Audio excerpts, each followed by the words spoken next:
Hello friends, જય શ્રી કૃષ્ણ. તો આજે બા તમને એકદમ નવી મીઠાઈ બનાવતા શીખવાડશે. મીઠાઈ તમે એકવાર બનાવશો ને તો બધાને બહુ જ ભાવશે. તો આપણે મેંગો બરફી બનાવવાના છીએ.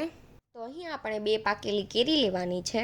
તો આ રીતની જે સરસ પાકીને કલર આવી ગયો હોય ને એ લેવાની. તો આપણે અહીંયા એકદમ સરસ પાકલ કેરી લેવાની છે, ઓરેન્જ કલર આવી ગયો હોય એવી. એકદમ ઓરેન્જ કલર જ છે, પણ વિડીયોમાં થોડો યલોઇશ કલર દેખાય છે. તો આ રીતે આપણે કેરીના 2 ફાડા કરી લેવાના અને પછી કેરીને આ રીતે કટ કરવાની છે. તો આ રીતે કરો ને તો કેરીના કટકા જલ્દી થઈ જાય છે.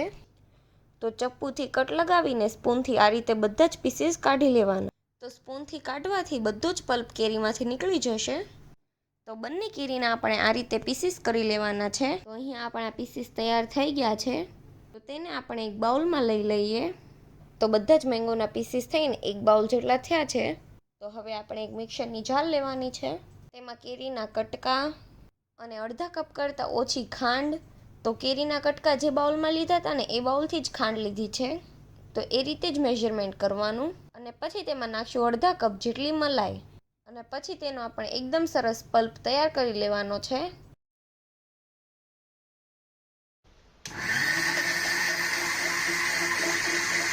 તો તમે જોઈ શકો છો કે આપણે મેંગોનો એકદમ ઘાટો પલ્પ તૈયાર થઈ ગયો છે. તો હવે આપણે કડાઈ લેવાની છે અને બધો જ પલ્પ કડાઈમાં ટ્રાન્સફર કરી લેવાનો છે. અને પછી તેને આપણે હાઈ ફ્લેમ પર ઉકળવા લાગે ત્યાં સુધી થવા દેવાનું છે.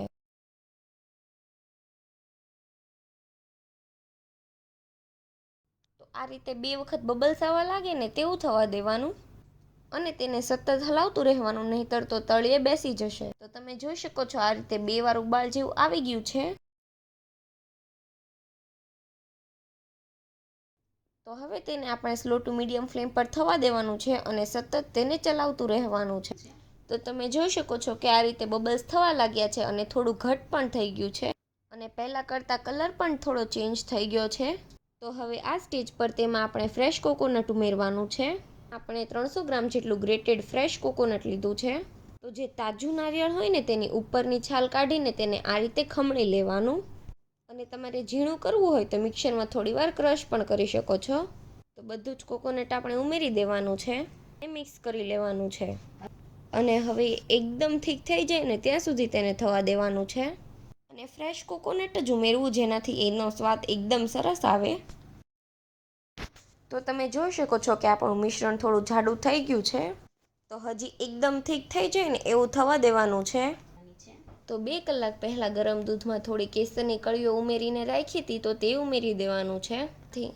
તો કેસર ઉમેરવાથી ટેક્સચર પણ સરસ થઈ જશે અને કલર પણ મસ્ત આવશે. તો હજી તે એકદમ ઠીક થઈ જાય ને ત્યાં સુધી તેને હલાવ્યા કરશું. તો તમે જોઈ શકો છો કે આપણું મિશ્રણ એકદમ સરસ જાડું થઈ ગયું છે. તો હવે આપણે ગેસની ફ્લેમ બંધ કરી દઈશું. હવે આપણે આ મિશ્રણને ઘી લગાવેલી ડીશમાં ઉમેરી દેવાનું છે. થોડું ઓછું છે એટલે અડધી થાળીમાં જ કર્યું છે.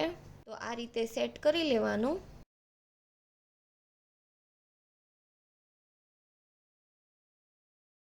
અને ઉપરથી ગાર્નિશ માટે થોડા કાજુ બદામ અને પિસ્તા ઉમેરી દેવા.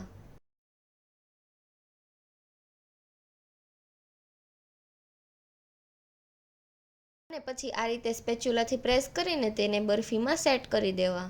અને હવે તેને આપણે 1 થી 2 કલાક જેવું ઠંડુ થવા દેશું. તો 2 કલાક જેવું થઈ ગયું છે અને આપણી મેંગો બરફી એકદમ સરસ સેટ થઈ ગઈ છે. તો હવે તેને આપણે કટ કરી લેવાની છે. અમે અહીંયા થોડી ઢીલી રાખી છે. તમારે કડક ખાવી હોય તો મિશ્રણને થોડું વધારે થીક કરવું. તો આ આપણી બરફી તૈયાર થઈ ગઈ છે. અને જો તમને અમારી આ મેંગો બરફીની રેસીપી ગમી હોય તો વિડીયોને લાઇક કરજો, શેર કરજો અને અમારી ચેનલને સબસ્ક્રાઈબ કરી દેજો. Thanks for watching.